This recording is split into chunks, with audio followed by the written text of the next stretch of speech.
Good afternoon or good morning, depending upon where you are, and welcome to Venable's presentation of Banking Marijuana, a primer for banks, financial service companies, and cannabis merchants. The voice you're hearing now is Ed Wilson. I'm joined by my partner, Michael Bresnick. You should see our pictures on the screen, and the next slide will show kind of our backgrounds prior to getting here.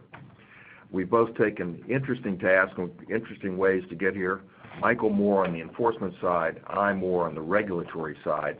And it's bringing those two things together that really made us decide that it was an opportune time for us to put on this particular presentation. Our agenda today starts with an overview statement, and it says reality. We're all in this together. Michael and I come to this, along with a number of attorneys at Venable, from a deep background in the payments world. That's every form of moving value and money around our country and across the globe. And what we're finding, particularly borrowing from the money transmitter world, is that the customers of financial institutions need to appreciate the reality that they're in. And if people in the money transmitter world think that's the case, it's not even close to what the reality is in the marijuana world. So what we're going to do today is spend a few minutes doing a legal overview of marijuana financial laws, application of the anti-money laundering laws to marijuana banking. And as you listen, the idea here is to say, how do the laws apply to banking means how do they apply to every other segment of the marijuana industry so that they can be engaged with banks. The impact of safety and soundness concerns, a risk-based approach that hopefully satisfies both, and best practices. Michael, would you like to start us off with some basics? Yes. Hello, everybody. This is Michael Bresnick. So some basics is always a good first place to start. I think this page should not come as any surprise to anybody who's tuning into this, but it always bears repeating that marijuana is still a Schedule I controlled substance. It is a violation of federal law to sell or distribute marijuana. The DEA is considering rescheduling marijuana. There may be changes, legislative changes that come up in the future, but right now it is important to remember that it is a violation of federal law to sell marijuana. And of course the BSA, the Bank Secrecy Act, and other criminal statutes do make it illegal to provide banking and financial services to businesses involved with illegal activities, including the sale of marijuana. And another reason why we're all here today is there's been a sea change lately. Now we have 25 states in D.C. that have laws legalizing marijuana, whether recreational or medicinal or both in some form. Some of these states require or go by county, so the state may have authorized it, but it is dependent on the particular county within each state whether they're going to allow it or not. We see that the change is continuing because of the ballots in November of this year on various states are seeking to continue this sea change, and we see that, for example, California and other states are looking to add it as an authorized purpose for recreational use. And then, of course, we have the federal guidance. We have the Cole Memo, which came out in August of 2013, and again in February of 2014. We have FinCEN guidance that came out simultaneous with the second Cole Memo in February 2014. And then we have the regulator statements from the OCC and the FDIC in various states that have opined on this. And before getting involved in this industry, or if you are already involved in this industry, it is important, it is imperative that you are familiar with each of these, each of the guidance and the laws in your various states, because you're going to walk into a minefield if you don't. So, that leads us to what's a bank to do? The purpose of this slide really is to show kind of how we're all grappling with this industry and how we bank it, how we use it in the financial services area. And it starts really with what I thought was one of the most impressive sets of testimony was the sheriff of King County, Washington, Seattle in September of 2013. Where he said, in addition to the quote we put at the top there, that he was not in favor of the change in law, but it was now the law of the land, and of his land, that is Washington, and he needed to find a way to make sure it was done legitimately and safely for all concerned. And he took out and said the federal government needs to find a way to allow banks to work with legitimate marijuana businesses in his state. And then we've got a series of statements from Doreen Eberle, FDIC director, and then these two great ones from Dan Stefano, who's a wonderful guy, in November of 14 and November 15. In 14, he's saying, at least on a theoretical level, if you sell marijuana, regardless of whether it's legal, and you deposit the money in a financial institution, at least theoretically, you can see he was kind of fighting over his words here, you could say that's money laundering. And then a year later, he's saying probably the best advice we could give is if you're a bank and you have marijuana-related businesses as customers, you should follow that FinCEN guidance, because I think that would help to protect you. Which goes back then to Representative Blumenauer, who says, paraphrasing the Sheriff of Kings County, forcing legal businesses to be conducted on an all-case basis is, politely, insane. That's what we're really here to discuss today, is what's a bank to do, and we think our theory here is it's not just what is a bank to do, it's what each participant in the industry must do in order to have safe banking. Let's start with a review of the law. Michael? All right, well, so here is the Cole Memo. The Cole Memo, again, came out in August of 2013, and again, February of 2014. The August of 2013 memo is significant, and this is the first public statement by DOJ in which they express what their enforcement priorities are going to be with respect to the banking, with respect to marijuana-related businesses in light of the variety of states that came to authorize it on their state ballots. Now, the Cole Memo in August of 2013 begins, again, by reiterating that marijuana is a dangerous drug and that illegal distribution and sale of it is a crime. Again, so it's a significant point. But he did say in this memo that DOJ has limited resources, and in furtherance of those limited resources and the priorities of the Department of Justice, they did not expect or plan to use their enforcement authority against marijuana-related businesses if 8 separate factors are met. And these are the 8 factors that are listed on this slide right here. I'm not going to read them all, but again, you should read them yourselves and become familiar with them. I do think it's worth pointing out, if you look at the very first point, it says preventing the distribution of marijuana to minors. Well, that sounds simple enough in theory, and you might just expect that a marijuana merchant might just have an ID check, and that would be good enough. But there is a footnote in the Cole Memo with respect to this point that says a business that has marketing of marijuana-related products in a manner that's appealable to minors might be violative of this particular point. So there, DOJ is requiring you to look at the marketing materials to see whether or not this factor, this priority is met, and whether or not DOJ is going to use its enforcement authority. One of the things we'll get into in the later slides, particularly when we start with the next one, which talks about FinCEN, but I'd like to stay on this one for a second, is the FinCEN slides give you a checklist of what you have to do. But what the Cole Memo does, by emphasizing the 8 enforcement priorities, should take any bank and any merchant or any person in the marijuana industry to say, for example, with the one Michael stated, what is my customer if I'm a bank, or if I'm a merchant, what are my policies to prevent the distribution of marijuana to minors? And how do I show those to my bank? How do I make sure that they're there in public? So it's not just the Justice Department's factors, enforcement priorities. They are regulatory priorities that should be incorporated into your compliance plan. That's right. And it's also worth noting that the second Cole Memo in February of 2014 is specific to financial crimes, such as money laundering, unlicensed money transmitters, and the Bank Secrecy Act. And in that second memo, Jim Cole, who I worked for when I was in the Justice Department, said that it is essential that financial institutions adhere to the FinCEN guidance. And here's the FinCEN guidance. That came out on the same day, so you can see the coordination between FinCEN and DOJ. They are right in this together.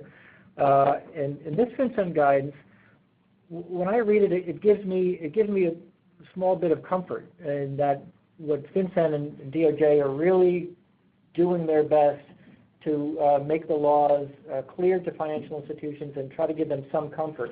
The FinCEN guidance begins by saying this clarifies how financial institutions can provide services to marijuana-related businesses consistent with their BSA obligations. They're going out of their way to say, hey, banks, financial institutions, here's how you can serve this industry.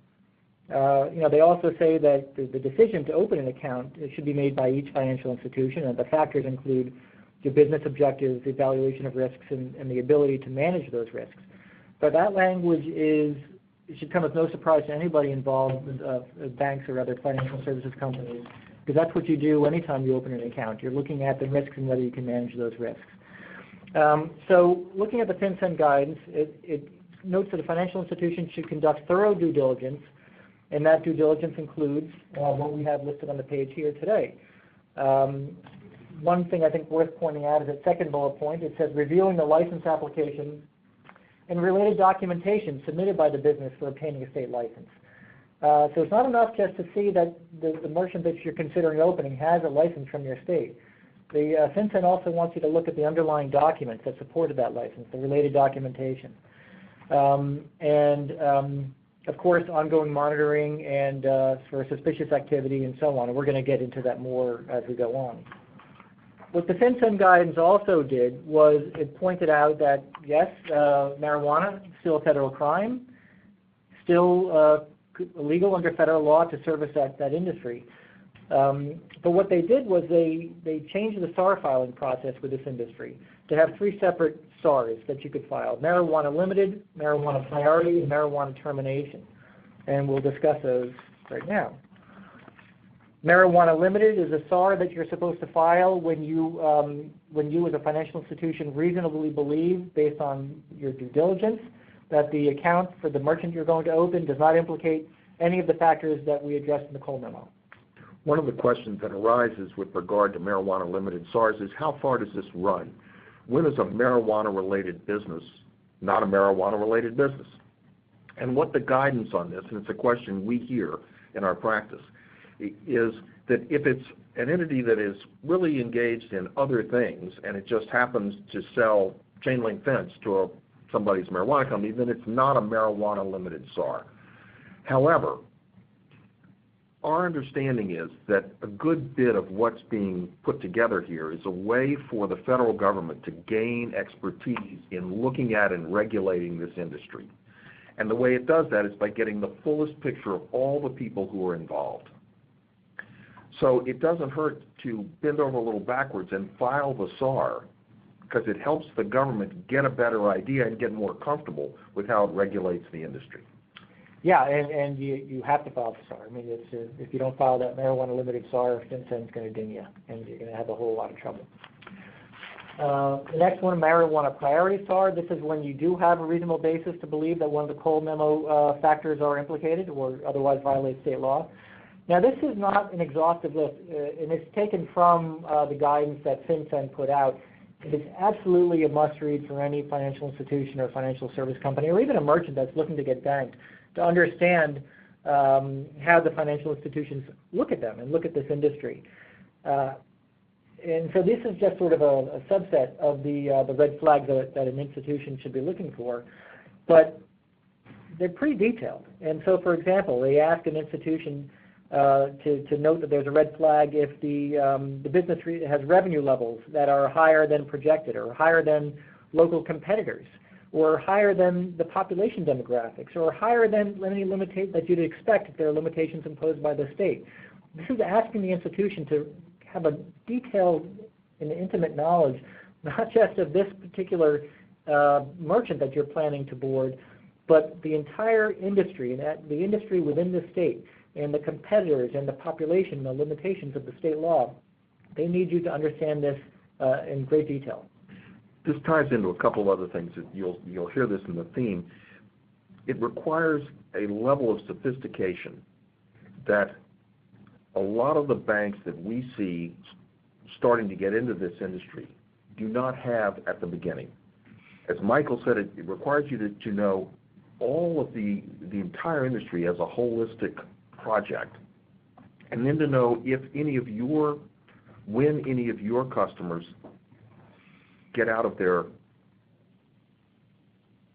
normal business projections, revenue, anything that's out of the ordinary. Because those are the things that the regulators are going to look for when they come to audit, to examine you as a company and as a bank. And what it tells us is that there needs to be very great cooperation and open communication between marijuana industry participants and their financial services institutions.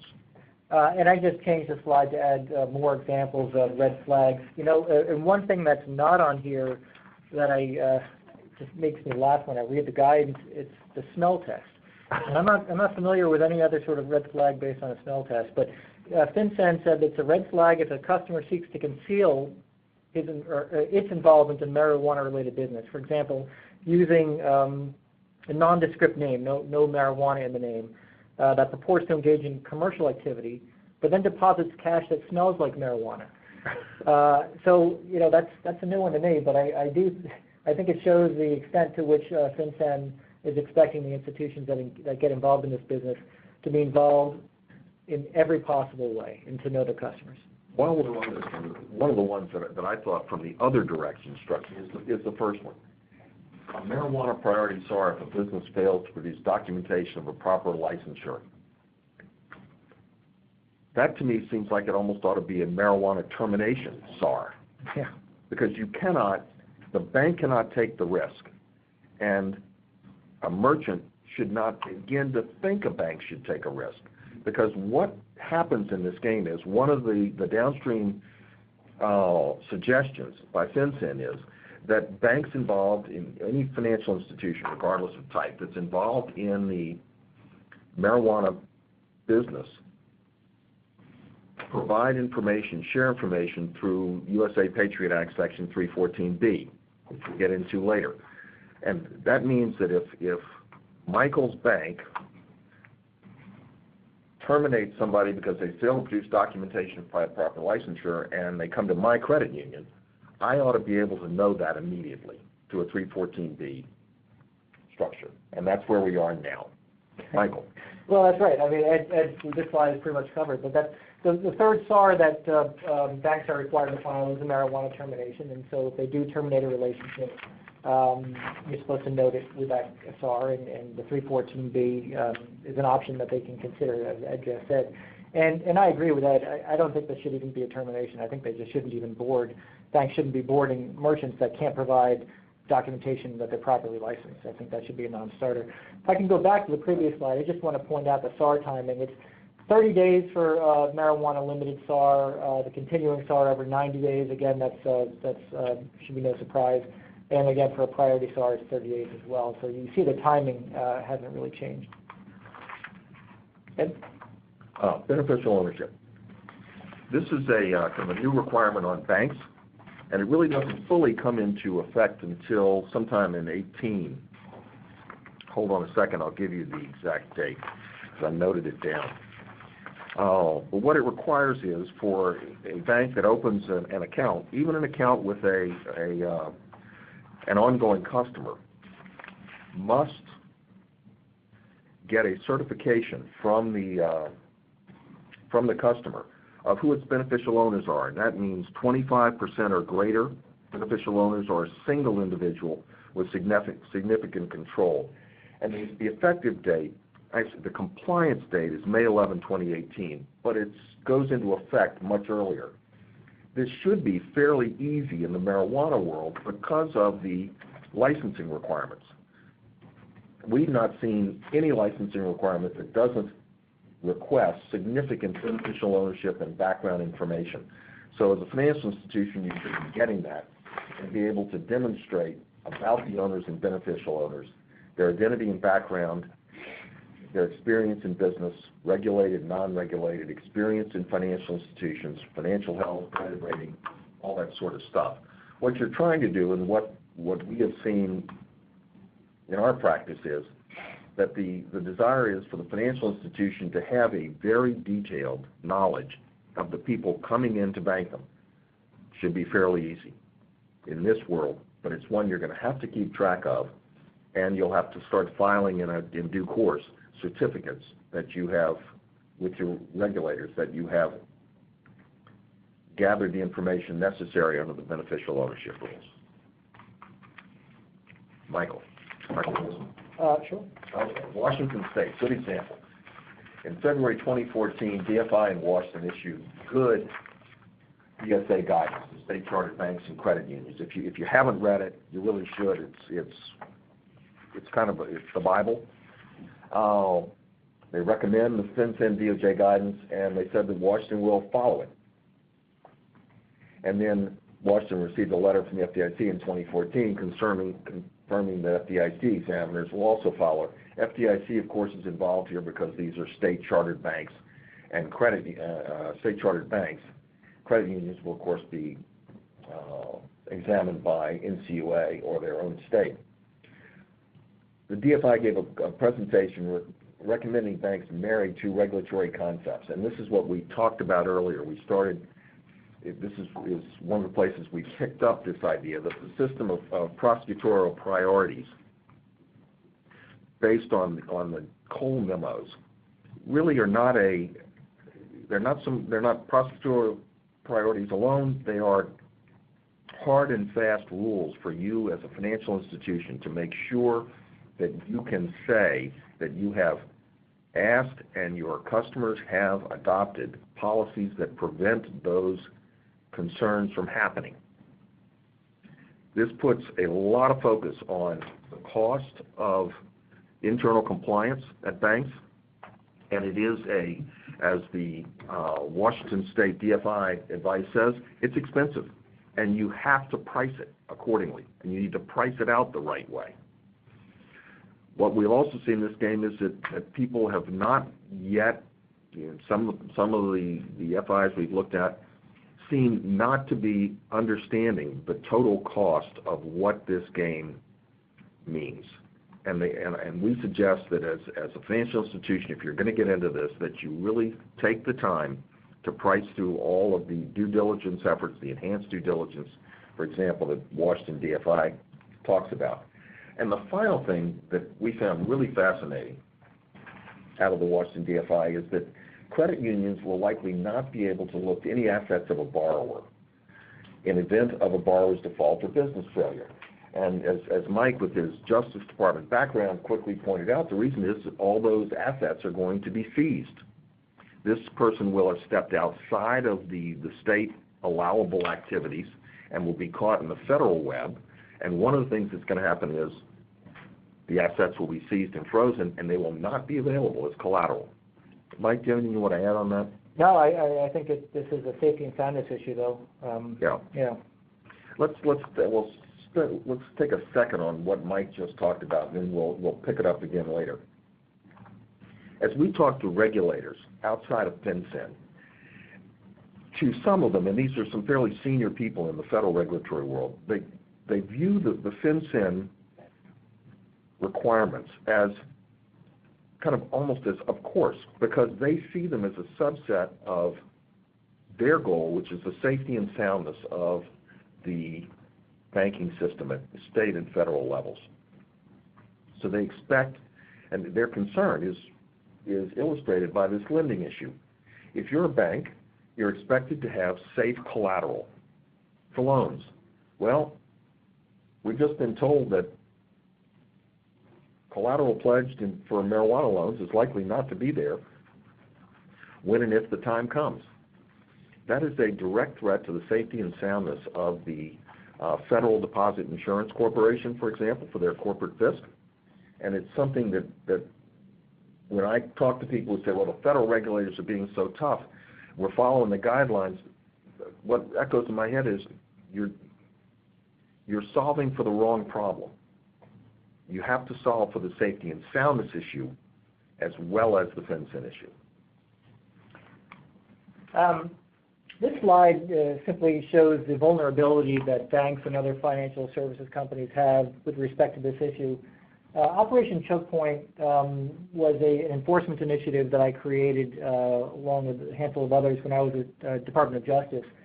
And it was an effort to prevent mass marketing fraud schemes. And by doing so, by focusing on what we perceive to be the choke point or the bottleneck of the problem, which was the financial institutions and payment processors, through which all the bad actors, the bad merchants were flowing. Well, it's really no different in the marijuana-related industry. To the extent you have bad actors here, they're all going to be flowing through the financial institutions. And you, if you're a bank or you're another financial services company, you need to keep an eye on this issue.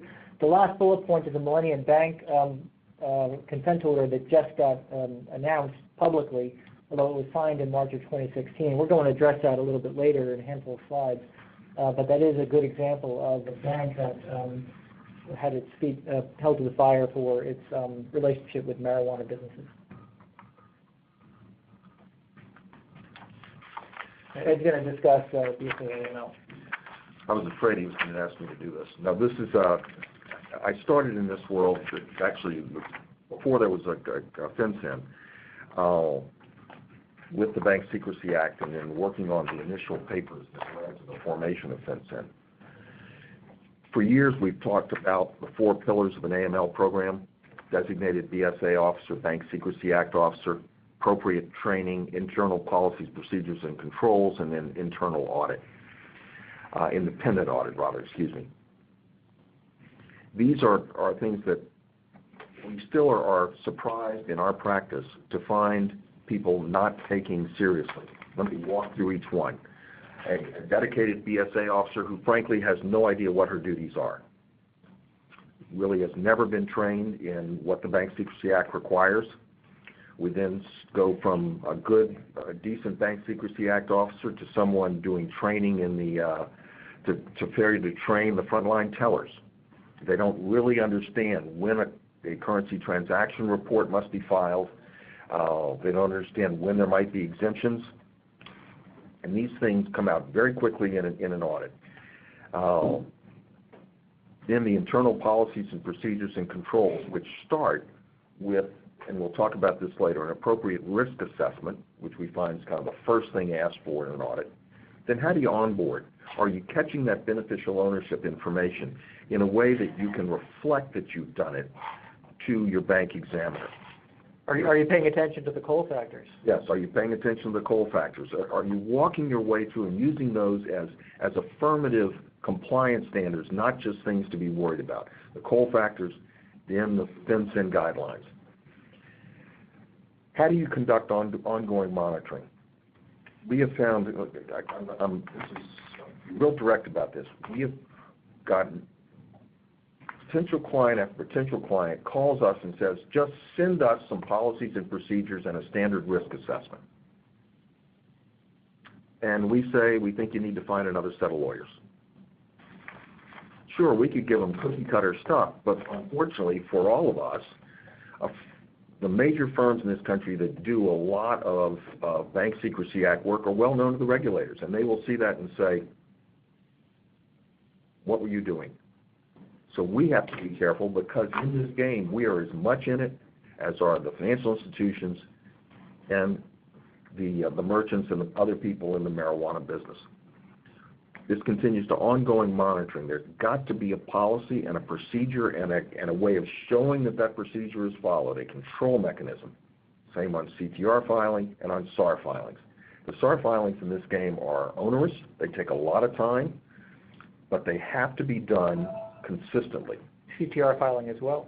Same CTR. It's a cash business. They're bringing in loads of cash. You got to make sure that you are monitoring that closely. You've got you're filing them on time. You're aggregating when necessary, and so on.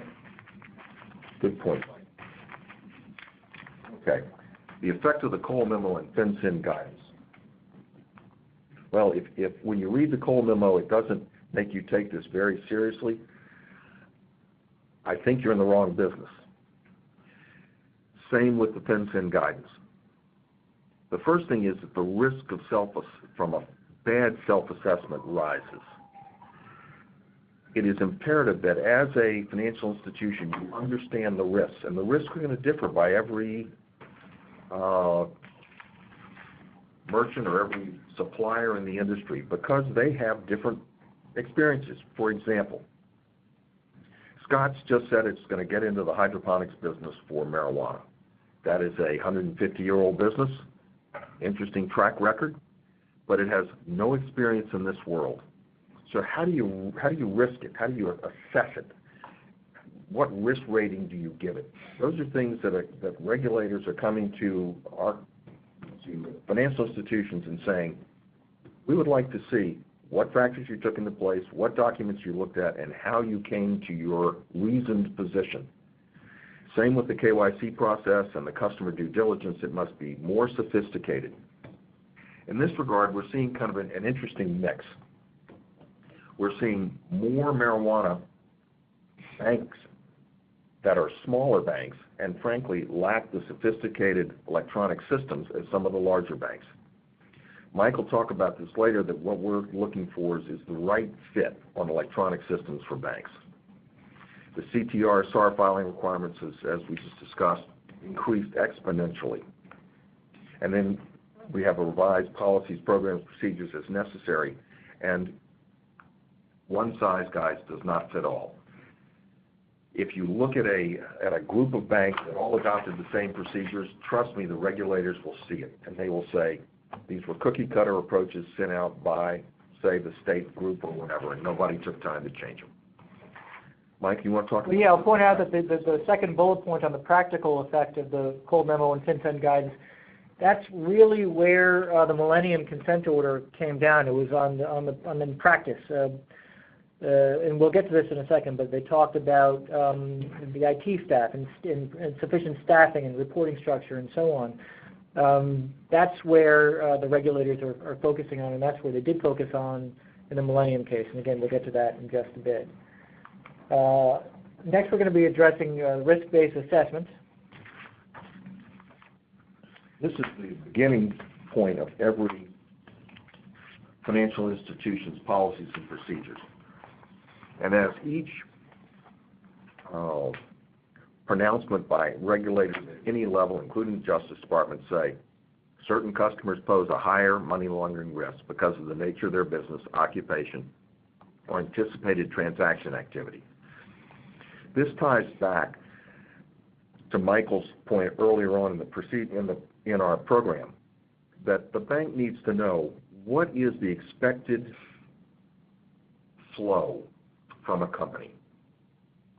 How are they going to be transferring their money to you? In what sort of a time frame? What sort of a process? What are the prior occupations of these people? How do they fit into the business? Again, as we said earlier, part of what's going on in this kingdom is to take two steps back and say the regulators, FinCEN, and others are looking for a way to get a handle on how to make sure that the legitimate marijuana business is just that. They know that they're going to have to answer a lot of questions, and are having to answer a lot of questions, to their lords and masters in Congress at the committee level, at the staff level, and in working with their justice counterparts. Now, banks and financial institutions still have to exercise judgment. This is not a situation, and we're getting more to that situation, where banks cannot just de-risk as a class. We've seen that a lot in the financial money transmitter world, and we think the same thing is going to happen in the marijuana business eventually. It'll come after the money transmitters are taken care of, but regulators are looking for banks and financial institutions to be more sophisticated as they review customers in terms of within an industry, because they don't all pose the same level of risk. This gets into what kind of services are they seeking, what's the source of funds, geographic location, all those things get into it. That requires great record keeping. It requires good industry statistics, which we think do not yet exist, but are coming, getting better. And it all has to be done in the context of federal and state guidance. The last point on this slide is one that we internally talk about a lot. What is an effective customer due diligence program in the marijuana business? Is it automatically an enhanced due diligence program? Perhaps. But it does require, we can say it with effective, and ongoing, customer due diligence program. And the first time that this matter has really been brought to task is in an order that interestingly does not mention marijuana at all. I think it was the American banker that said that the Millennium consent order actually involved marijuana. And to make my point on safety and soundness involvement in it, that is in the first line of the consent order. Unsafe and unsound practices. Mike? Yeah, it's right there. It says the Millennium Bank detailed of the unsafe and unsound banking practices and violations of law or regulation alleged to have been committed by the bank, including those related to the BSA. This consent order is basically a regulatory smackdown of the bank. It requires the bank and its IAPs, mind you, I think that's worth noting as well, the institution-affiliated parties, but it requires the bank and the IAPs to basically undergo a complete change of its BSA AML policies and procedures and CDD program, and requires it to take another look at its staffing. The CDD program requires a risk rating of individual customers focused on the type of products offered, the volume of the account, the location served, requires the bank to monitor suspicious activity, including normal and expected transactions, requires the bank to issue revised guidance for resolving issues for when insufficient information is obtained, and requires periodic risk-based monitoring of customers to ensure accuracy of the risk profile. It requires revised guidelines about the opening and monitoring of new business accounts and the filing of all required reports. It requires a revised BSA compliance program with oversight by the FDIC, and new internal controls, including the monitoring of policies and procedures. It requires the bank to designate a senior official to be responsible for BSA compliance with the requisite experience and authority, with direct reporting aligned to the board of directors. It requires there to be adequate staffing, with numbers of staffing and the experience, and make sure that everybody with BSA AML responsibilities is evaluated to make sure that they possess the ability, experience, and training necessary to undertake those requirements.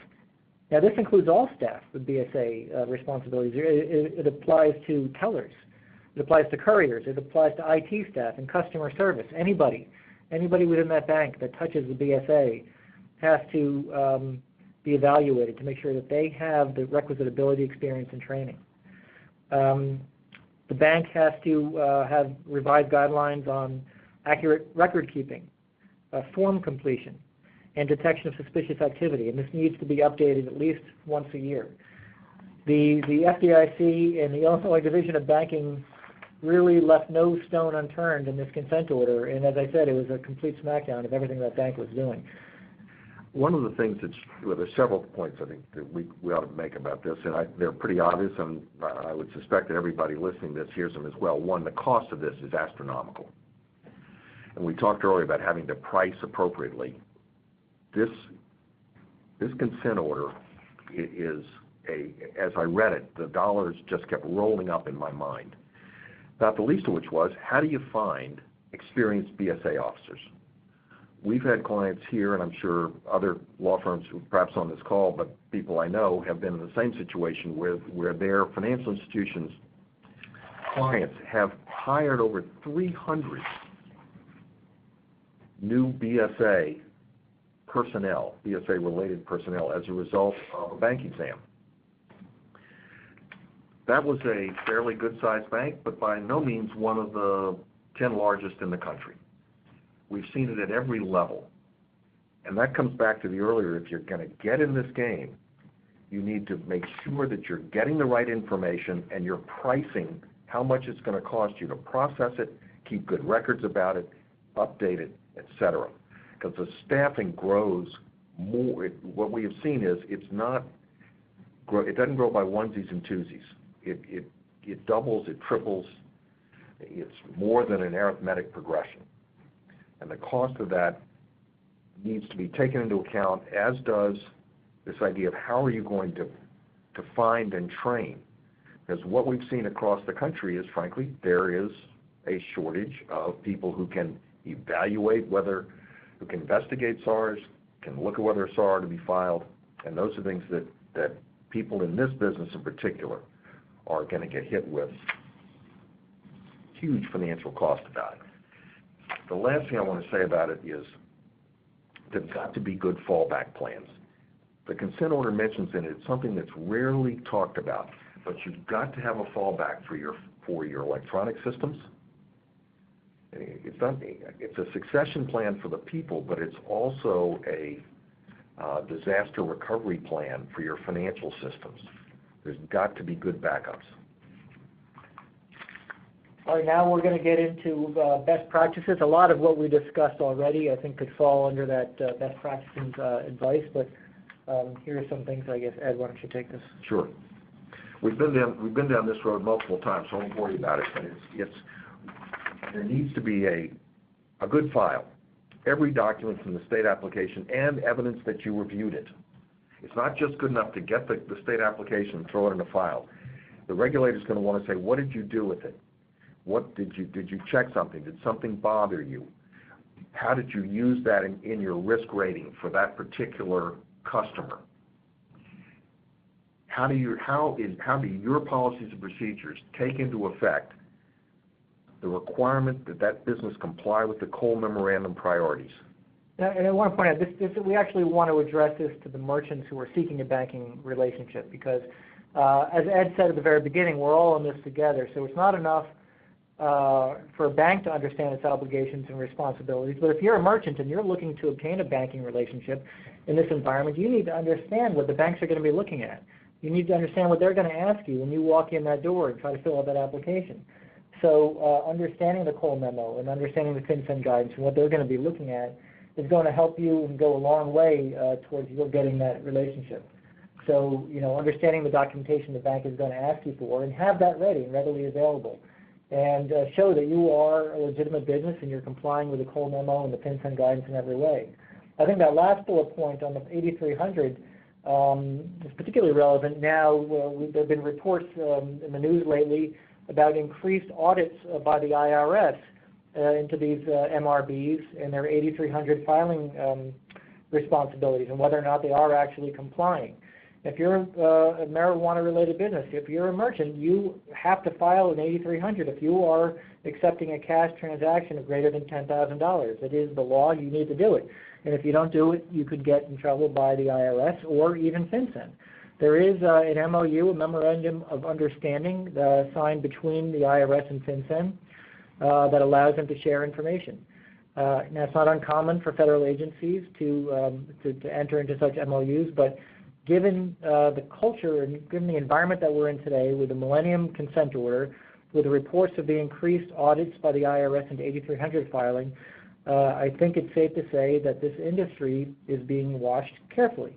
Now, that's not to say that you can't do it, and we've gone through a number of ways in which you can do it, and you can do it in a lawful and perfectly, lawful at least as respect to in accordance with the guidance that has been issued. In a way that won't get you into any trouble. But you need to be careful. I think that's something that's important to know. Ed? Let me come back up to the third bullet, which is something we have seen in every industry where the BSA applies, an ongoing culture of compliance and professionalism that is required. We've done a series of client alerts about these are available through the Venable webpage, where the head of the SEC, the head of FINRA, their self-regulatory body, the heads of the various federal functional regulators have each said this starts at the top. It starts with the owners of a company in the marijuana business, an marijuana-related business, showing that at the top they take Bank Secrecy Act issues seriously. We've seen on the enforcement side a growing number of individuals be hit with personal either bans from an industry or fines, or was there one, Mike, I'm looking across the table, folks, you can't see this, but there was one criminal conviction? There was one. I forgot which jurisdiction, but there was one lately, yes. But we're seeing it across the board, and what the regulators are saying is we want to see that the boards of directors and senior management take BSA seriously, that the reports are to those senior people, they're handled, they're not just put in a drawer, but they're looked at, they're reviewed, and there is a response to them to the people who are in charge, your compliance officer, whoever it is. So that's what the regulators are expecting to see in the financial institution world. And I would submit to you that in this game, because of the amount of focus that's on it, that if you're a marijuana merchant and you can demonstrate that culture of compliance to your bank, you're going to get a bank and you're going to be charged a cheaper rate than would someone who maybe shows that they comply but don't show they have the dedication to it. Now, the next one we've gone over multiple times, won't catch you, that's the beneficial ownership. Same with the next one, the revenue and deposit projections, because preparing those and then having activity review procedures that can go through those revenue and deposit projections to see if they match up to reality is going to be is a way that you as a bank can save money. You as a merchant can show to your bank that you're being active. Let me give you an example from another world. We represent a bunch of contractors in Afghanistan, and they get large financial payments for their contracts. Well, I guarantee you, the ones who went in to see their banks before they started getting paid and said, gee, Mr. Banker, I'm about to receive a $350,000 payment from Afghanistan, and here's why, and here's a copy of the underlying contract, got their money a lot quicker than the ones who went in afterwards to try to explain where that $350,000 from some unknown bank in Afghanistan somehow appeared in their account. You can do the same thing here. You need to maintain good data. Know your merchants. If you're banking a merchant, know the merchant supply chain. If you're a merchant, be able to explain your supply chain to your bank. Be able to say with whom you're dealing and how. Give them a sense of where they are in the industry. We've watched this in particular with money transmitters recently. There's one particular credit union that banks a number of money transmitters, and it does a wonderful job of having all of its information ready on each money transmitter when the regulators come in. After a stumble the first time when they were at this, they've now learned it, and they are industry leaders and really fun to work with. All right. I think we've left a little time at the end for people to write in, I guess, the chat room for questions. If they don't want their questions asked and answered during this webinar, they can always feel free to get in touch with either Ed or me on the information that's on the screen now. While we're waiting to see if there are any questions that come in, I just think it's safe to say, Ed and I represent a number of